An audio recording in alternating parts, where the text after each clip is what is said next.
आपकी माध्यम से हम क्या चुनाव की तैयारी है 2024 की, ये आपको ब्रीफ करेंगे। लोकतंत्र के इस महापर्व में जो 2024 का चुनाव होने वाला है, उसकी तैयारियों का पूरा समीक्षा करने के लिए हम लोग 3 दिन से यहाँ हैं। किस प्रकार से ये त्योहार बिल्कुल प्रलोभन मुक्त और फ्री और निष्पक्ष और बिल्कुल ट्रांसपेरेंट तरीके से, पारदर्शी तरीके से हो चुनाव, इसके लिए हम 3 दिन से समीक्षा कर रहे हैं। तो इसमें कैसे ये करेंगे, ये मैं इस प्रेस के माध्यम से आपको बताऊंगा। आप अवगत हैं कि आपका प्रदेश देश के सबसे बड़े प्रदेश के रूप में है, बहुत सारी कंट्रीज भी इससे छोटी हैं, और इसी प्रकार से जो इलेक्ट्रेट्स हैं वो भी यहाँ सबसे ज़्यादा है।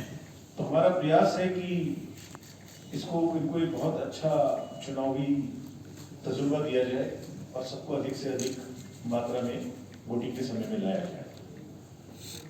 इससे पहले कि मैं चुनाव की पूरी समीक्षा आपको बताऊं, ये आश्वस्त हम सबको करना चाहते हैं कि चुनाव बहुत ही निष्पक्ष, पारदर्शी तरीके से होंगे और इसमें हमने तैयारी की है कि लेवल प्लेइंग फील्ड सबके लिए उपलब्ध करेंगे। जितनी भी पॉलिटिकल पार्टीज हैं उनको सबको बराबर की भागीदारी और समानता के अवसर मिले, कहीं किसी के साथ पक्षपात न हो। कैसे होगा ये मैं आपको बताऊंगा। शुरू करने से पूर्व हमने सबसे पहले जब हम यहाँ आए तो हम सबसे पहले पॉलिटिकल पार्टीज से मिलते हैं ताकि उनकी हमसे क्या अपेक्षाएं हैं ये हम पहले जान सकें और उसी हिसाब से अपनी एडमिनिस्ट्रेटिव मशीनरी को ताकीद कर सकें। तो कमीशन ने 7 पॉलिटिकल पार्टीज हमारे निमंत्रण पर मिलने आई। आप, BJP, CPIM and Indian national Congress, जो कि राष्ट्रीय मान्यता प्राप्त दल है, और जो स्टेट पार्टीज हैं उसमें बहुजन समाज पार्टी, समाजवादी पार्टी और अपना दल। तो इन लोगों ने क्या कहा हमसे, ये मैं पहले आपको बताऊंगा, और उनकी क्या मांगे थी और उनकी क्या आशंकाएं थी, और उसके बाद उस पर हम क्या करेंगे ये भी मैं आपको जवाब दूंगा बीच में। तो सबसे पहला उनका कहना था कि चुनाव आयोग द्वारा जो हाई स्टैंडर्ड्स स्थापित किए गए हैं स्वतंत्र और निष्पक्ष चुनाव कराने के, उनका और पालन सख्ती के साथ में उत्तर प्रदेश में किया जाए। 2024 के चुनाव में लेवल प्लेइंग फील्ड उनके लिए सुनिश्चित की जाए। प्रशासन में जो नीचे के स्तर के पदाधिकारी हैं, जो डीएम्स और एसपीस के नीचे के स्तर के पदाधिकारी हैं, वो भी निष्पक्ष तरीके से काम करें। उनको इस तरीके की सेंसिटाइजेशन की जाए, ताकि की जाए, और चेतावनी देनी है तो चेतावनी दी जाए। पुलिस और सभी महकमे के लोग बिल्कुल निष्पक्षता से लेवल प्लेइंग फील्ड की तरह से काम करें। चुनावों में धन और किसी भी बाहुबल का प्रयोग ना हो, ये भी उनकी मांग थी। पुलिस को उनका कहना था कि सेंसिटाइज किया जाए कि किसी भी प्राइवेट प्रॉपर्टी पर, घरों पर अगर झंडे लगे हैं या कोई चुनाव की प्रक्रिया है तो उसको जबरदस्ती ना हटाएं। अगर उसने परमिशन दी है प्राइवेट व्यक्ति ने तो ना हटाएं। ये भी कहना था उनका कि गाड़ियों पर से झंडे, अगर जो स्वीकृत गाड़ियां हैं उनमें से ना हटाए जाए प्रचार की। कुछ सुविधा के लिए ये भी कहना था कि जो पार्टी के कैंडिडेट्स हैं उनको चेकबुक जो है बैंक से बहुत छोटी छोटी मिलती है खर्चे के समय में। हमने ये ताकीद की हुई है कि सभी खर्चा चेक के माध्यम से होगा। तो उनका कहना था चेकबुक थोड़ी जल्दी बड़ी दिलवाई जाए। जो चुनाव रैलियां या कोई भी चीज पॉलिटिकल पार्टी को डिस्ट्रिक्ट एडमिनिस्ट्रेशन से जरूरत है, जैसे फील्ड आवंटन करने की जरूरत है, गाड़ियों की परमिशन है, वो फर्स्ट कम फर्स्ट आउट के आधार पर दी जाए। ऐसा नहीं कि मैंने पहले ग्राउंड की एप्लीकेशन दी और मेरे बाद कोई आया उसको आपने दिया। मतदाता सूची के बारे में सभी पार्टीज का कहना था कि काफी मेहनत हुई है, काफी अच्छा बना है, बहुत सारे लोगों को प्रायोरिटी के लिए काम किया गया है, लेकिन अभी भी अगर कुछ लोगों का डिलीशन या एडिशन होना है तो वो किया जाना चाहिए। प्रमाणित निर्वाचन सूची की कॉपी राजनीतिक दलों को उपलब्ध कराई जानी चाहिए। जो हाई राइज बिल्डिंग है, ताकि अर्बन एपैथी को रोका जा सके, उनमें बूथ बनाए जाने चाहिए, ऐसा उनका कहना था। गर्मी का समय होगा तो सभी पोलिंग स्टेशन पे आवश्यक सुविधाएं, जिसमें शेड हो, पीने का पानी हो, टॉयलेट हो, मेल फीमेल दोनों अलग अलग, और रैंप भी हो हमारे पर्सन्स विद डिसेबिलिटी को चढ़ने के लिए, ये भी उनकी मांग थी। ज्यादा से ज्यादा जागरूकता अभियान चलाए गए, और जैसे मैं आपको बताऊंगा, बहुत यूथ यंग वोटर्स की बढ़ोतरी हुई है राज्य में और पूरे देश में, उनके लिए भी विशेष अभियान चलाया जाए। ईवीएम के बारे में भी कुछ लोगों की आशंकाएं थी। उनका कहना था कि कोई ईवीएम का विरोध नहीं कर रहा है, वो ऐसा नहीं चाहते कि ईवीएम ना हो, बट ये कहना था कि आप इसको और ऐसे साधन अपनाएं जो विश्वास और जग सके। कुछ ने कहा कि 50% वीवीटी को काउंट करेंगे, कुछ ने, एक दो पार्टी ने कहा कि आप रैंडम तरीके से चुनिए जिसकी आप चेकिंग करते हैं पोस्ट के समय में। मुझे अफसोस है कि आपको प्रेजेंटेशन में नहीं दिखाई दे रहा है सब दिखता, हम इसको साथ ही साथ आपको सोशल मीडिया के माध्यम से उपलब्ध कराते रहेंगे। ईवीएम का मूवमेंट सरकारी गाड़ी में हो सकती है मांग थी। वोटिंग के बाद उसके बाद में प्रोसेस में वीडियो वैन्स जो हैं पॉलिटिकल पार्टी को मिलती हैं, वो उनकी परमिशन जल्दी से जल्दी मिले। वोटिंग के समय में कुछ लोगों का डुप्लीकेट वोट डालने का इंपर्सोनेशन होता है, उसको रोका जाए। किसी पोलिंग एजेंट को बाहर न निकाला जाए।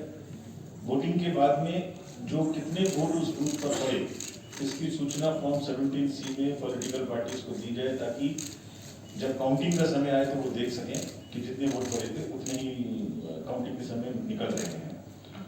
काउंटिंग के हर राउंड में उनके पोलिंग एजेंट्स का दस्तखत कराया जाए, ताकि एक आधार बना रहे, विश्वास बना रहे। पोस्टल बैलेट की गिनती पहले की जाए। ये सब मांग थी। अब मैं आपको इनके सबके उत्तर दूंगा समय समय के जैसे जैसे आएगा। और एक विषय में ऊपर बोल गया था, Bahujan Samaj party national party के रूप में हमसे मिली थी। फ्रेंड्स, लोग कुछ आप देख सकते हैं ऊपर, लोकसभा का कार्यकाल 16 जून 2024 को समाप्त हो रहा है। 80 सीटें आपके यहाँ हैं, जिसमें से 63 सामान्य, 17 सीटें अनुसूचित जनजाति की हैं।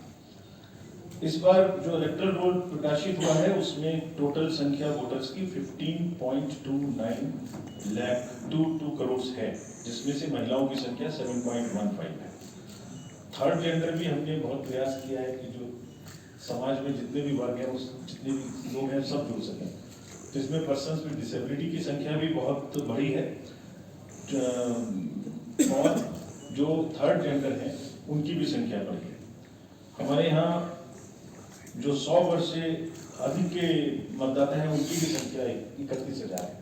ये भी हमारे लिए बड़ा एक उसका विषय है संतुष्टि का कि 100 वर्ष से भी अधिक के मतदाता राज्य में 31,000 से ऊपर है। एक जनजातीय समूह भी है जो पर्सन विद डिसेबिलिटी है, person with particularly vulnerable tribal group है, उसका भी 100% एनरोलमेंट किया गया है। ड्यूरिंग SSR बहुत ही प्रयास हुआ कि इसको प्योर किया जाए। एडिशंस, डिलीशंस, हर समय पर इसकी सूची पूरे SSR के अक्टूबर से लेकर जनवरी के बीच में पॉलिटिकल पार्टीज के साथ में साझा की गई, उनके सुझाव मांगे गए और साप्ताहिक रूप से उसका प्रदर्शन हर एक ARO और उसके छत पर किया गया। विमेन का जेंडर रेशियो 878 है पूरे राज्य में, और 18 से 19 वर्ष की फर्स्ट टाइम वुमेन्स का वोटर भी नंबर भी 7,26,000 है, जो एक अच्छी फिगर है। यूथ पर इस बार स्पेशल फोकस रहेगा। हमने 403 जगह में ऐसे डेडिकेटेड AROs को लगाया था कि यूथ का रजिस्ट्रेशन ज़्यादा से ज़्यादा करा सकें। किसी भी लोकतंत्र की प्रणाली में जरूरी है कि यूथ जुड़ते रहें और धीरे धीरे परिपक्व मतदाता बनते चले जाएं। इसमें काफ़ी मेहनत हुई और 29.73 लाख वोटर्स यूथ जो हैं वो इस बार जुड़े। मतदान केंद्रों के विषय में अगर मैं आपको बताऊं तो पूरे राज्य में 1,62,012 मतदान केंद्र हैं। इसमें से 50% या उससे अधिक पर हम CCTV की व्यवस्था करेंगे, जिससे कि कोई गड़बड़ी ना हो पाए। सभी बूथों पर मिनिमम जो फैसिलिटीज हैं, जैसे मैंने पहले बताया था, जिसका जवाब मैं भी दे रहा हूँ जो पॉलिटिकल पार्टीज ने कहा था, पीने का पानी, शैडवाना, बैठने की जगह, बिजली, टॉयलेट, रैंप सब उपलब्ध होंगे। और ये भी कोशिश की जाएगी कि वोटर्स का जो तजुर्बा है, जो एक्सपीरियंस है, वो पोलिंग स्टेशन पे जाने के बाद बहुत अच्छा है। कुछ बूथ महिलाओं के द्वारा संचालित होंगे, टोटल अंदर भी महिला बाहर भी महिला। कुछ बूथ पर्सन विद डिसेबिलिटी से संचालित होंगे, ऐसा मापदंड हम स्थापित करना चाहते हैं समाज में कि जिससे पर्सन विद डिसेबिलिटी के प्रति भी सम्मान बढ़े। अब जब हम लोग बूथ पर कर सकते हैं तो धीरे धीरे लोग सोचें कि हम रेलवे स्टेशन पे भी कर सकते हैं और एयरपोर्ट पे भी उनको बराबरी का दर्जा दे सकते हैं। वरिष्ठ नागरिकों को घर से वोटिंग की सुविधा दी जाएगी। 85 ईयर्स से जो ऊपर के हैं उनको जब नॉमिनेशन के बाद फॉर्म 12D सबके घर में उपलब्ध कराया जाएगा जो 85 वर्ष से ऊपर है, और जो भी लोग वोट देना चाहते हैं उनको वहां से घर से सुविधा मिलेगी। इसी प्रकार से जो पर्सन विद डिसेबिलिटीज हैं उनमें जो भी 40% से अधिक की जिनको विकलांगता है उन सबको भी ये अधिकार है कि वो घर से वोट दे सकें।